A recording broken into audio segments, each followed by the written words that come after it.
Euromaxx highlights. And here's your host, Louise Houghton. Welcome to the show today, a special edition of Euromaxx which focuses on the 5 top destinations in Europe. I'm not going to reveal where they are, but this quick look forward might just give 3 of the cities away. Sticky sculptures. Italian Maurizio Savini makes his art out of chewing gum. Precious patterns. How to become a haute couture designer. And spacious building, turning 2 townhouses into 1 larger one. So you might have figured out a few of Europe's top destinations, but which order do they come in? That is the question. We start the show off with a look at the place that falls into 5th place. It is Barcelona. The Spanish city attracts more than 7 million tourists each year. It has architecture, tasty Mediterranean food, a beach by the city, and that's just the half of it. So let's get the ball rolling by taking a tour around some of the hottest spots in the Catalonian capital.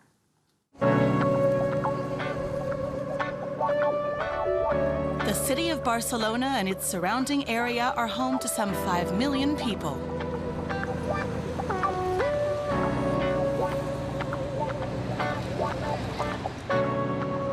Pau Gardans was born in Barcelona.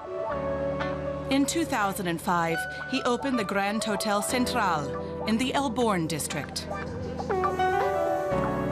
The hotel owner knows what visitors really love about Barcelona. A fantastic weather, friendly people, nice food, great culture and architecture, very interesting nightlife. So it's a very nice combination. Probably there is no single combination like that one in the world. The city's skyline is dominated by the Catalan form of Art Nouveau. Its best-known protagonist was architect Antoni Gaudí. He designed unique buildings from 1878 until his death in 1926, including world-famous landmarks like Parc Güell and the still unfinished La Sagrada Familia.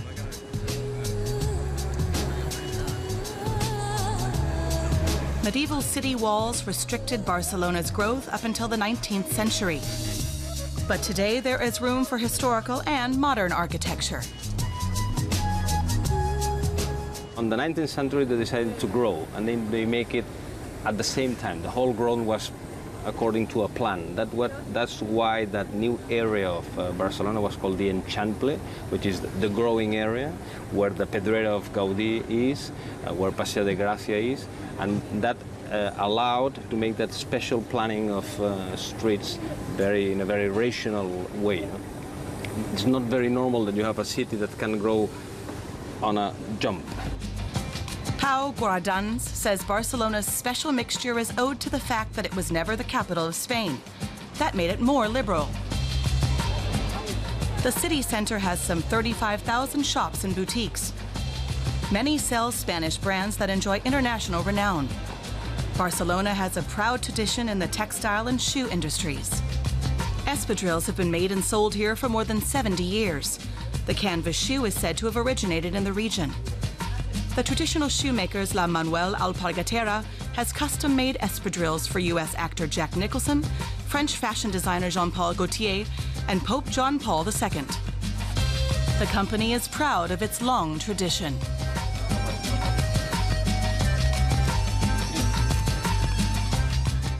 It is a town where there is a lot of creativity, and we embrace new things very easily. But we have to keep the roots, otherwise we can just go blow up with the wind. The region is also known for fine cuisine. The Santa Catarina market sells all the ingredients for typical regional dishes, which combine the best of the sea and the mountains.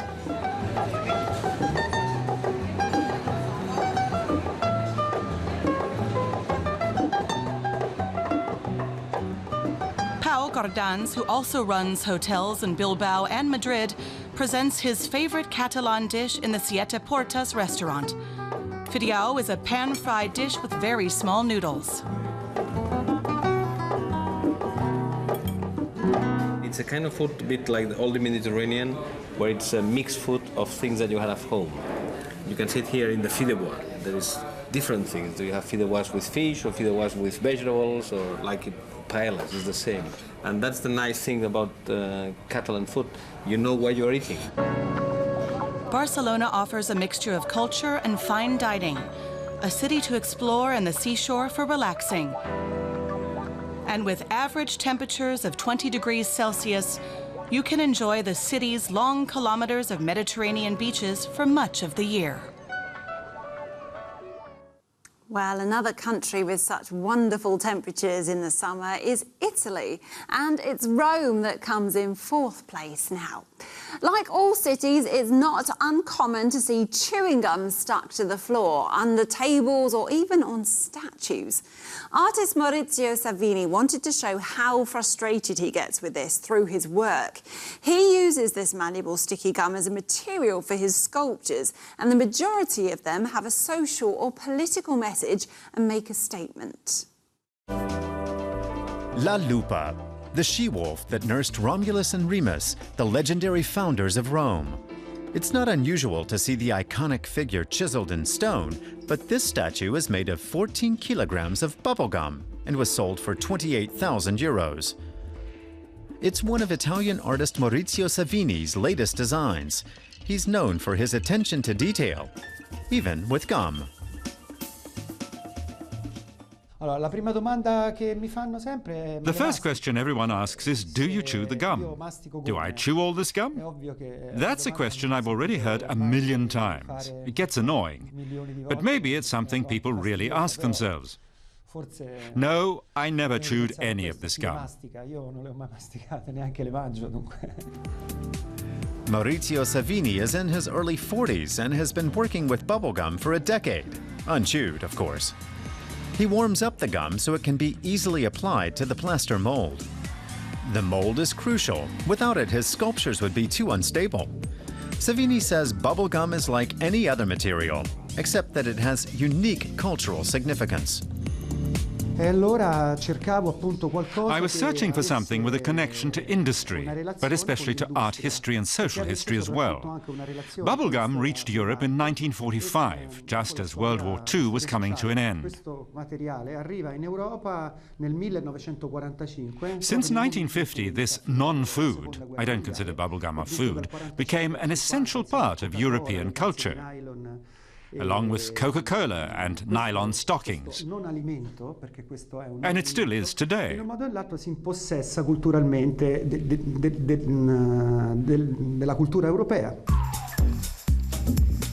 Savini relies on one specific brand of gum for his work, but he doesn't want to name it. The company is aware of his work, but it doesn't offer any support, like providing raw gum direct from the factory, which would make Savini's life a lot easier. Instead, he's forced to unwrap each individual piece of bubblegum and heat it up. He has two assistants to help him.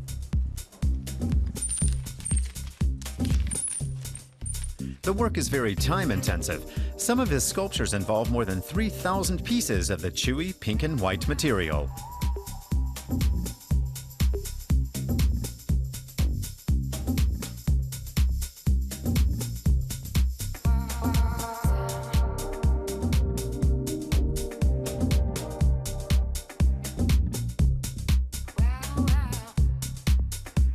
Savini's work often makes socially and politically critical statements. He uses strong colors to reinforce them. I really wanted this color, this pink. In the past, I created sculptures that were not made of bubblegum, but I still use this color. To me, pink represents artificiality. When you see it, you associate it with a fake world. Savini was born in Rome. He studied architecture and worked abroad as an artist for several years. Now he's back in his hometown. His designs are on display and in demand around the world, and they can command up to 50,000 euros, despite getting off to a rather sticky start. The first exhibition I had went really well. There was only one problem, which was actually quite funny. The works I sold completely fell apart after 3 months. They were all sent back to the galleries. I had to give their money back, but I'd already spent it. The high sugar content in the bubblegum destroyed the foundation beneath. Now Savini uses a mixture of formaldehyde and antibiotics to preserve his unique material. So works like these will still be intact for generations of Romans to come. Well, after Barcelona and then Rome, I'm pleased to say that in third position amongst Europe's top destinations is the lovely place where we are now, Berlin. This city has so much culture and history. Since the fall of the wall, the capital is changing and developing all the time. And yet sometimes people just come here for its prestigious nightlife. There was a debate recently as to whether Berlin is still as cool as it used to be. So we hit the streets to hear what the people here think about the German capital. A typical weekday evening in Berlin. People dance and drink until the wee hours in clubs like Sage. It's a lot of activity for a city that's lost its title as the capital of cool. Or is the entire debate just a diversion? I think the things that made Berlin hip still exist. Some people say there's no reason to visit Berlin anymore. But I say don't believe everything you read. Put down your newspaper, come here and see for yourself. The millions of tourists who visit Berlin each year do just that. Their number is growing, and so is the number of residents. Berlin is the most relaxed and coolest city in Europe. I like the freedom you have in Berlin. It's always changing. It's a permanent Baustelle.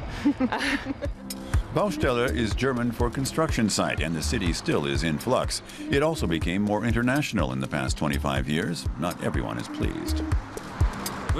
Economically, it's positive, but for the people who live here, it's stressful. Crowded subway trains, crowded buses, and it's loud all the time. The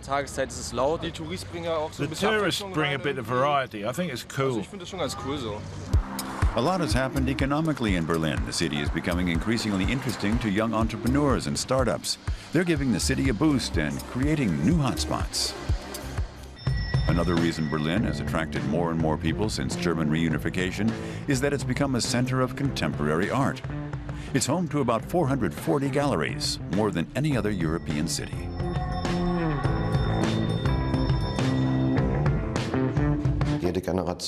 Every generation reinvents Berlin and creates a new city in its own image. That's what makes living here so fabulous. Every 5 or 6 years, Berlin reinvents itself and you have an entirely new city to discover. Variety and diversity also bring in the tourists. Berlin has some 180 museums and memorials, 150 theaters, and about 12,000 restaurants, cafes, and ice cream parlors. The city hosts an average of 500,000 visitors a day. Hip or not, people keep on coming. Berlin isn't a marketing product someone just made up. It's a real city. Berlin represents freedom, tolerance, creativity, and culture. It's the thrill of the city, this mixture of subculture, high culture, and authentic history. That's what we're marketing.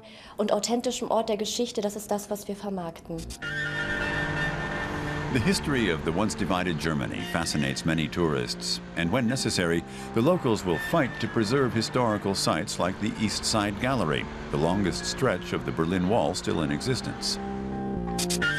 Then there's the nightlife. The techno club Berghain has been one of the most popular for years. In the 1990s, after the Berlin Wall fell, clubs and bars expanded into the reunified city's many empty spaces. Like the techno club Tresor, housed in a former department store. Today, there are fewer and fewer unused spaces and everything is more regulated. Skeptics are already predicting an end to the party boom. There are still many undiscovered spots in the city with free spaces for new projects. As long as that's still true, people will flock here and try to make their dreams a reality. This is still a wild and edgy place to be. Well, not quite so wild. Because leases ran out or residents complained about the noise, several clubs and bars have closed. Some, like White Trash, reopened elsewhere. It's been lovely. So come to Berlin, don't be a wimp, it's great. Yeah. And there you have it. After a day and a night, we have our answer. 25 years after the fall of the wall, Berlin is still on the move. Yeah, it's certainly been buzzing out by the Brandenburg Gate behind us, that is for sure. Now, the fashionistas amongst us will be well aware that Paris is famous for its haute couture. You see, haute couture is a legally protected term, and the label can only be recognised in this way after meeting several criteria. One being that it must have a studio in Paris. As this city comes in second place, we thought exploring the politics of these elite fashion forces was a great way to showcase the French capital.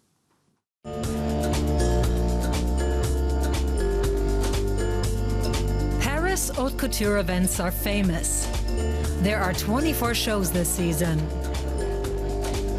Only a select few get to show off their designs here. And there are only 3 ways a fashion label can get an invite. Foreign labels like Giorgio Armani and Versace, who produce and present their haute couture in Paris, are called corresponding members. Then there are the newer fashion houses who are not yet full members. These are the invited guests like Dice Kayak. And finally, there are the established members like Chanel and Dior. And they decide whether these newer labels have the potential to become haute couture labels in the full sense of the term. Dice Kayak is participating in the haute couture shows for the 3rd time as a guest participant. The modern sculptural items were designed by Ece Ege. After more than 20 years in the business, the label wants to take its place at the top table of fashion for good. Haute couture is a challenge because it's difficult to make an haute couture dress. The simpler and clearer a dress is supposed to be, the more complicated its production. In haute couture, you see even the smallest mistakes if you don't have perfect craftsmanship. And that's what I like about it. To join the exclusive couture circle, a label has to have a studio in Paris, employ 20 dressmakers, and design at least 35 different models per season. To give new fashion labels a chance, the Paris Fashion Chamber of Commerce has relaxed the strict selection criteria and is willing to make exceptions. But the clothes still have to be custom-made and sewn by hand, as with Dice Kayak. It's a privilege to be able to work on such a collection. An haute couture dress requires a lot of research if it's to keep its geometric form and not collapse. It's not all beads and embroidery. It's primarily about the construction of the dress. Top French designer Jean-Paul Gaultier stopped making everyday prêt-à-porter fashions in 2014. Since then, he's been concentrating exclusively on the top drawer.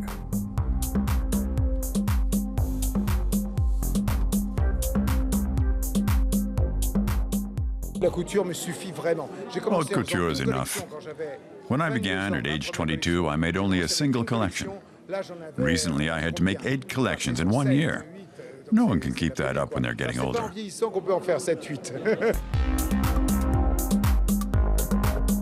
But putting prominent guests like Catherine Deneuve, Conchita Wurst, Carla Bruni, and supermodel Naomi Campbell on the catwalk is still good for his label's image.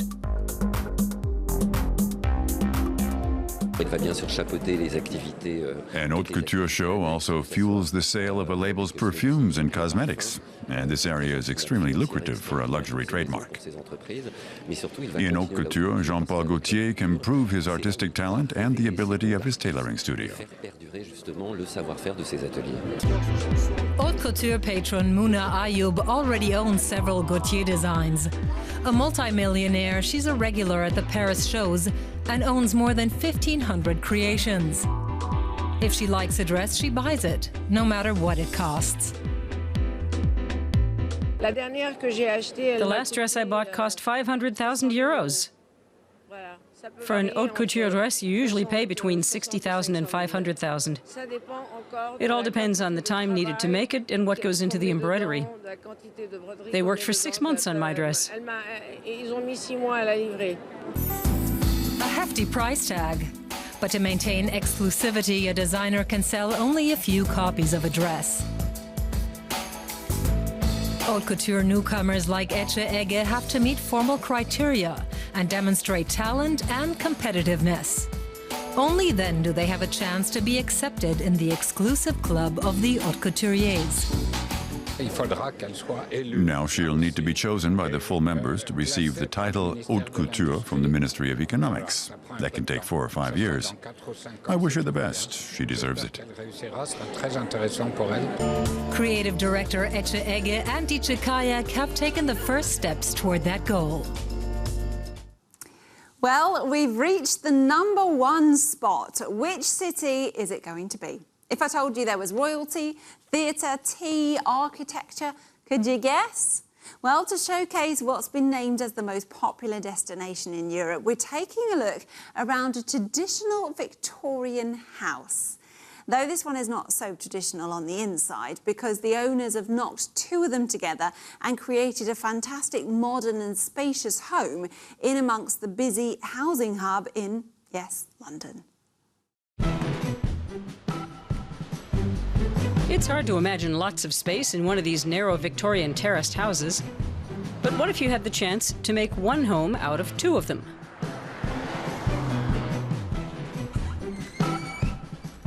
Hi, come inside. Have a look how we've transformed the houses. Chloe McIntosh and her husband were lucky enough to be able to buy 2 neighboring houses and refurbish them. I grew up in Paris and I really love lateral living. And then in London, people are used to living in very narrow vertical houses. And when you start having children, it becomes actually very dysfunctional. So the idea was to have one space where we could do everything we needed in the day, play, relax, eat, entertain, and store as many things as we could. So the great thing about having that kitchen central, which wasn't necessarily the most conventional approach, meant that we could have the entertainment on one side and the more formal dining on the other side. It also meant that we were able to hide all of the storage parts of all those functions within the core. For example, here, all of the kitchen storage is hidden here. Around the corner, where the playroom for the kids is, I have all of the kids' storage happening, and then around that side, the closet will be hidden. Where it made sense, the architects held on to the old and juxtaposed it with the new, creating a visual contrast. The bricks are old, and the waxed concrete floor is a modern counterpiece to the original wooden floorboards. Architect Billy Mavropoulos from the London design office Bureau de Change oversaw the remodeling. Merging these 2 houses into one was something that we had never done before, and it's something which is not very common to do. And even at the beginning, we looked for precedents or something to relate to or look at, and we couldn't find anything. And I think that is because normally when people do own 2 properties, they tend to rent one out and use one for themselves, whereas in this case, it was quite special because the client wanted to keep the whole house for themselves and create what we've created, basically. Upstairs, they held on to the small rooms. The study, however, got a larger window. The idea for me to have this big window here is he's been wanting to leave his career in banking for a long time. And I thought that if he was looking at the window for most of the time he was here, maybe he'll think of a good idea for what to do next. So this is our bedroom, the master bedroom. Like most of the house on that side, it hasn't actually changed a lot. We kept it pretty much in its original state. However, with the bathroom, I wanted to do something quite different. First, I wanted a bit of a modern feel to it, and then we completely opened it. The feature which I really liked and struggled with the bath, because it was made of old reclaimed oak from sort of train station around England. I wanted to keep it because it was a feature, but I didn't really like the color of the wood, so we just painted that black. The two houses together have a living space of 210 square meters. And the glass extension at the back connects the interior with the garden. It's hard to imagine it was once quite narrow and dark back there. So there we have it. The top 5 European destinations are Barcelona, Rome, Berlin, Paris, and in first place, London. You can find more reports on these cities on our website if you like, but that is all we have time for today. I hope you enjoyed the show, and I will see you again soon. Bye-bye for now.